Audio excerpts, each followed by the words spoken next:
Hi everyone, welcome back to my channel UPSC is Easy. We are going to continue with chapter Citizenship. My name is Shreya Rajan and the book that we are referring to is Lakshmikant 7th edition.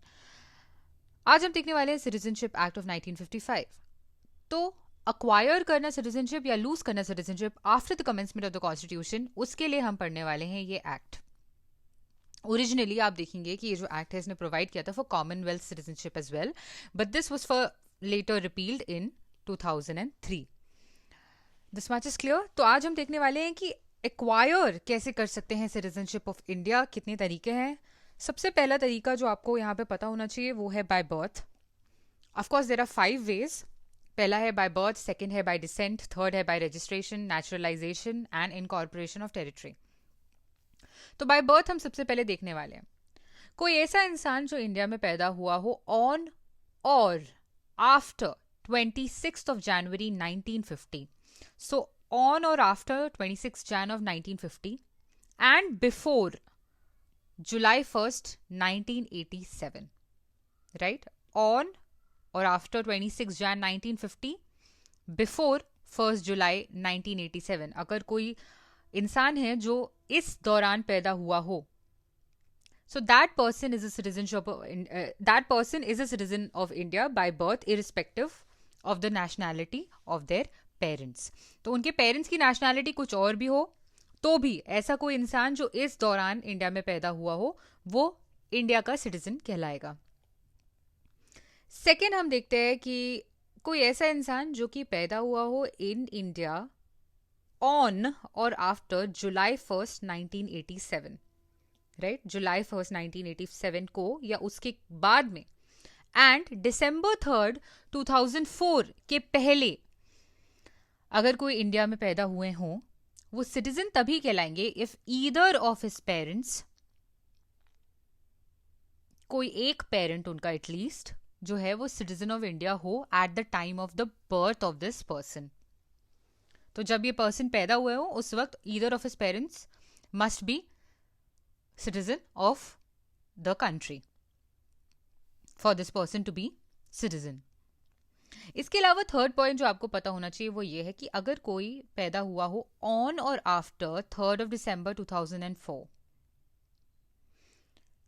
ये इंसान citizen तब कहलाएगा जब both his or her parents are citizens of India or one of whose parent is a citizen of India and the other is not an illegal migrant at the time of their birth.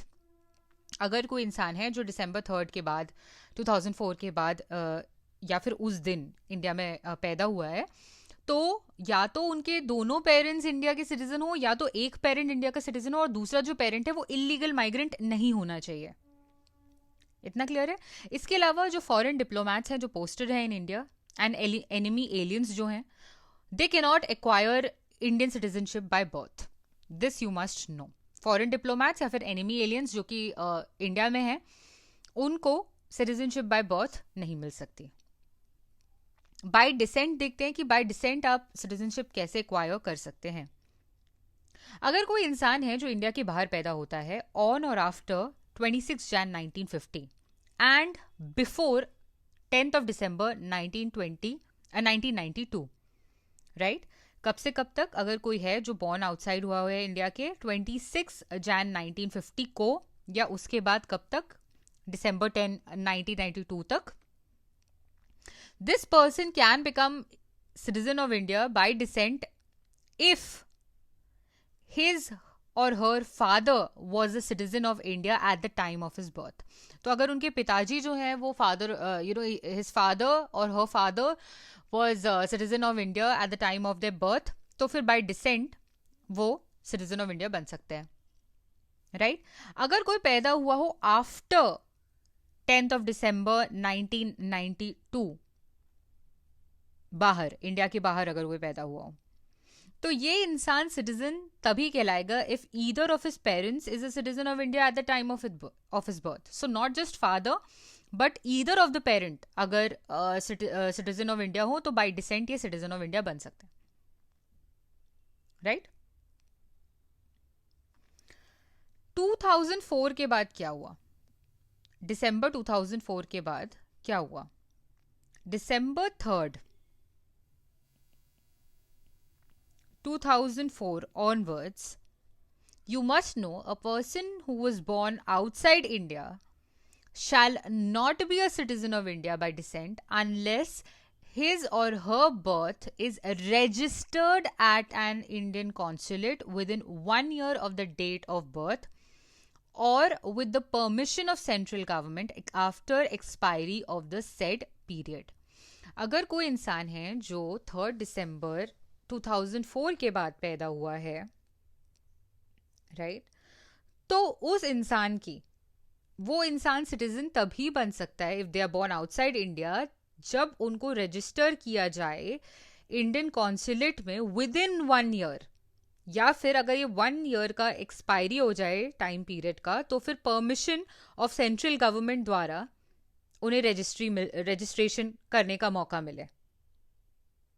ठीक है. इसके अलावा जब आप registration कर रहे हो इस माइनर चाइल्ड का सॉरी, तो उस वक्त आपको एक अंडरटेकिंग भी सबमिट करनी है जो कि पेरेंट्स सबमिट करते हैं कि ये जो माइनर चाइल्ड है इसके पास कोई और कंट्री का पासपोर्ट नहीं है. The minor child does not hold passport of any other country. Okay, इतना क्लियर है.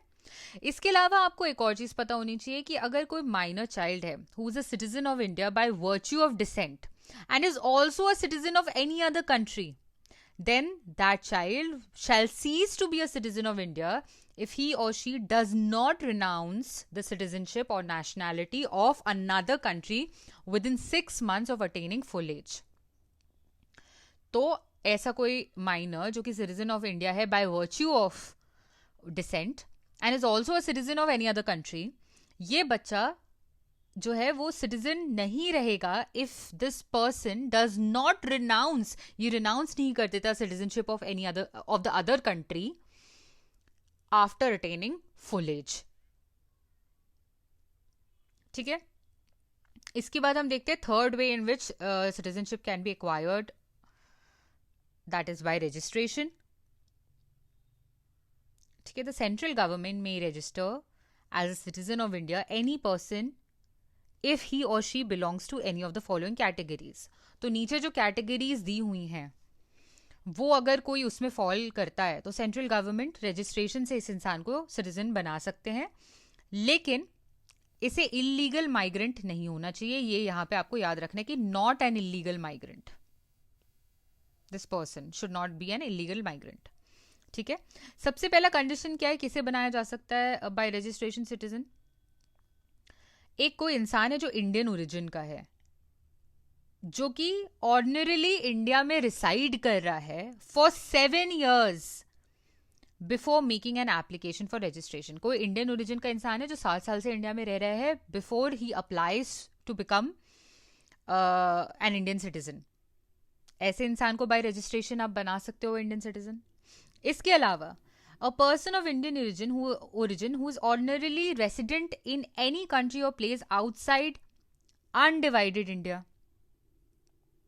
अगर कोई इंसान है जो इंडियन ओरिजिन का है, जो ऑर्डिनरीली रेसिडेंट है किसी और कंट्री में या किसी और प्लेस में आउटसाइड अनडिवाइडेड इंडिया. इसके अलावा कोई इंसान है जो कि मैरिड है to a citizen of India, right, also is ordinarily resident for 7 years before an application for registration. तो वही इंसान है जो कि इंडियन सिटीजन से मैरिड है और 7 साल से इंडिया में रिसाइड कर रहा है ऑर्डिनरीली, तो वो अप्लाई कर सकते हैं और बन सकते हैं. ठीक है. A person of full age, ठीक है, before we do that, sorry, minor children of persons who are citizens of India. ठीक है. अगर कोई माइनर बच्चे हैं सिटीजन्स ऑफ इंडिया के, तो उन्हें by registration citizen of India बनाया जा सकता है. A person of full age and capacity, right, जो खुद के डिसीजन लेने के लिए एज वाइज भी एलिजिबल हों और कैपेसिटी वाइज भी एलिजिबल हों, और either of his parents was earlier a citizen of independent India. तो कोई इंसान है जो पहले इंडिपेंडेंट इंडिया का सिटीजन रह चुका है, या फिर उनके पेरेंट्स में से कोई इंडिपेंडेंट इंडिया के सिटीजन रह चुके हैं, और वो इंसान ऑर्डिनरीली इंडिया में रिसाइड कर रहे हैं फॉर 12 मंथ्स.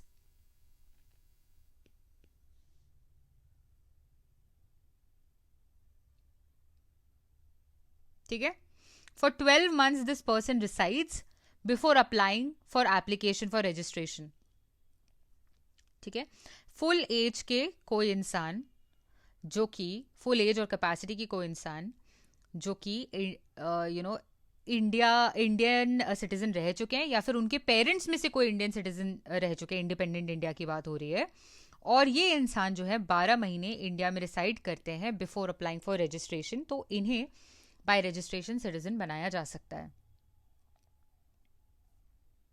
राइट इसके अलावा कोई इंसान है जो फुल एज का हो चुका है एंड फुल कैपेसिटी का है, who has been registered as an overseas citizen of India card holder, OCI card holder है ये इंसान, for 5 years, और अब ये इंसान 12 महीने से रिसाइड कर रहा है इंडिया में.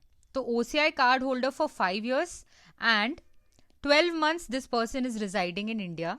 So this person then can apply for registration to become a citizen of this country. ठीक है, इंडियन ओरिजिन का क्या मतलब है? अभी हमने बहुत बार पढ़ा कि इंडियन ओरिजिन के इंसान होने चाहिए वगैरह वगैरह. तो इंडियन ओरिजिन का मतलब है a person shall be deemed to be of Indian origin if he or she or either of his parents were born in undivided India. या तो ये पर्सन या इनके पेरेंट अनडिवाइडेड इंडिया में बॉर्न हुए हो,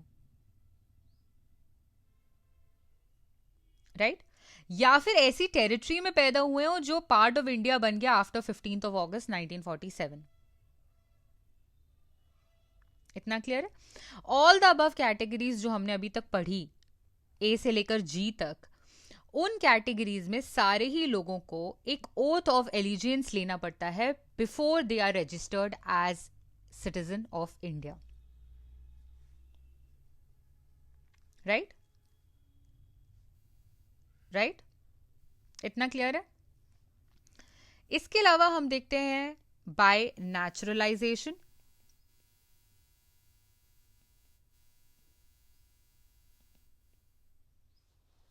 राइट, सेंट्रल गवर्नमेंट जो है वो ग्रांट कर सकते हैं अ सर्टिफिकेट ऑफ नेचुरलाइजेशन. किनको भी, बट इलीगल माइग्रेंट को नहीं कर सकते. इलीगल माइग्रेंट के लिए ये फिर से नहीं है. राइट, तो नेचुरलाइजेशन का सर्टिफिकेट दे सकते हैं सेंट्रल गवर्नमेंट, इलीगल माइग्रेंट को नहीं दे सकते हैं. कब दे सकते हैं? अगर फॉलोइंग क्वालिफिकेशन फुलफिल हो जाती हैं तो. क्या है फॉलोइंग क्वालिफिकेशंस? देखते हैं कि ये जो इंसान है is not a subject or citizen of any other country where citizens of India are prevented from becoming subjects or citizens of that country by naturalisation. कोई इंसान है, ये उस जगह का सिटीजन नहीं होना चाहिए जहां पे इंडियंस जाकर नेचुरलाइजेशन से सिटीजन नहीं बन सकते. करेक्ट? ही और she should not be a subject or citizen of any country where citizens of India are prevented from becoming subjects or citizens by naturalization. Second, if he or she is a citizen of any country, they undertake to renounce the citizenship of that country in the event of their application for Indian citizenship being accepted. तो मतलब उन्हें अपना जो citizenship है, अगर वो किसी और कंट्री के सिटीजन हैं तो उन्हें वो सिटीजनशिप को रिनाउंस करना पड़ेगा. ठीक है, इसके अलावा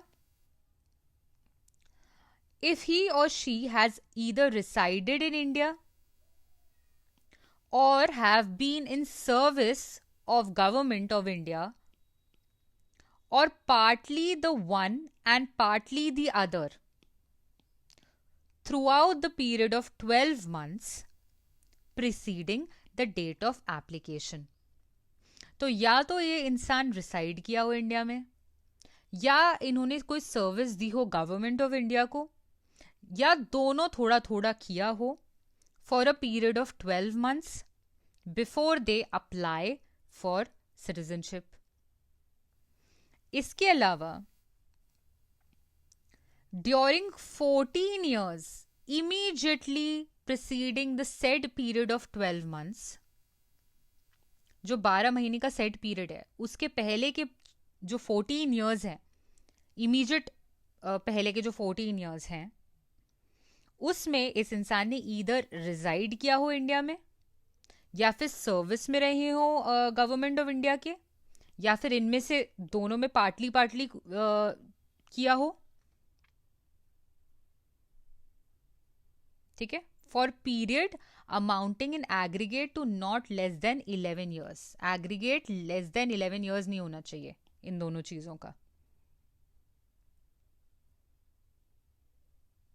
राइट लेकिन आपको ये पता होना चाहिए कि जो 2019 का सिटीजनशिप एक्ट है, उसने ये एग्रीगेट पीरियड ऑफ रेसिडेंस और सर्विस इन इंडिया जो है इसे रिड्यूस कर दिया है टू 5 years। किन के लिए? हिंदूज के लिए, सिख के लिए, बुद्धिस्ट के लिए, जैन्स के लिए, पारसीज के लिए, क्रिश्चियंस के लिए। कहाँ के लोग हैं ये? Hindu, Sikh, Buddhist, Jain, Parsis, Christians of which country? Of Afghanistan, Bangladesh and Pakistan. In 3 countries के लिए ये 5 साल कर दिया गया है। किन के लिए? Hindu, Sikh, Buddhist, Jain, Parsis and Christians. कौन से एक्ट से? 2019।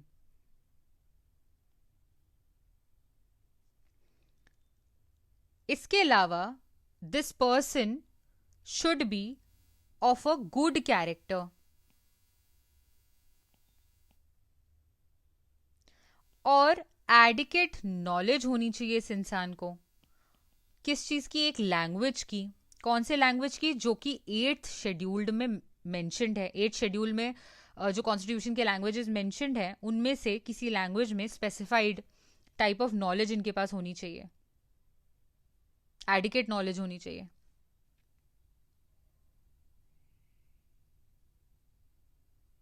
राइट इसके अलावा एक और जो पॉइंट आपको याद होना चाहिए वो ये है कि अगर उन्हें सर्टिफिकेट ऑफ नेचुरलाइजेशन ग्रांट होने वाला है तो इसके बाद उनका जो इंटेंशन है वो होना चाहिए टू रिजाइड इन इंडिया और टू एंटर और continue in service under GOI, government of India, और international organization of which India is a member, or under a society, company, body of persons established in India.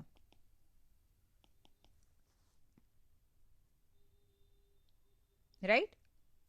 ठीक है, लेकिन of course जो हमने बात की naturalisation की, इसमें सर्टिफिकेशन दिया जा रहा है ऑफ नेचुरलाइजेशन। कौन दे रहा है? सेंट्रल गवर्नमेंट दे रही है। तो ऑब्वियसली ये जितने भी हमने अभी तक पढ़े कैटेगरीज, उन सब को, उन सारे कंडीशंस को वेव ऑफ कर सकती है गवर्नमेंट कुछ लोगों के लिए। किन लोगों के लिए? अगर ये जो पर्सन है इन्होंने कोई डिस्टिंग्विश सर्विस रेंडर की हो साइंस को, आर्ट को, फिलॉसफी को, वर्ल्ड पीस को, राइट, ह्यूमन प्रोग्रेस को, तो अगर किसी डिस्टिंग्विश्ड कैरेक्टर के इंसान हैं तो उनके लिए ये सारी जो कंडीशंस हैं ऊपर की, उन्हें वेव ऑफ करके गवर्नमेंट जो है उन्हें नेशनलाइजेशन का सर्टिफिकेट दे सकती है। Every naturalised citizen also must take oath of allegiance to the constitution of India. Fifth way in which one can acquire citizenship of India via 1955 Act is by incorporation of territory.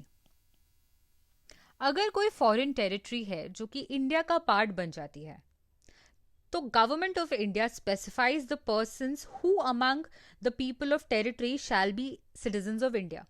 अगर कोई territory है, India इसे acquire कर लेती है, अब central government जो है वो बता सकती है कि इन टेरिटरी में से किन किन को इंडिया की सिटीजनशिप मिल सकती है, राइट. और ऐसे इंसान को एक नोटिफाइड डेट से सिटीजनशिप ऑफ इंडिया मिल जाती है और सिटीजन कहलाए जाते हैं इंसान. एग्जाम्पल आपके सामने है और बहुत लोग सोच भी चुके होंगे, जैसे कि आपने अगर पौंडीचेरी का एग्जाम्पल देखा. पौंडीचेरी जब इंडिया का पार्ट बना तो गवर्नमेंट ऑफ इंडिया ने इशू किया सिटीजनशिप ऑफ पौंडीचेरी ऑर्डर 1962. ये ऑफकोर्स सिटीजनशिप एक्ट ऑफ 1955 के अंडर ही आता है, बट ये ऑर्डर इशू किया गया after Pondicherry became a part of the country. इतना क्लियर है, राइट? ओके. एक और बहुत इंपॉर्टेंट चीज जो अब आपको पता होनी चाहिए, वो मैं, because it is in news, I am telling you. Special provision होता है as to citizenship of persons covered under Assam accord.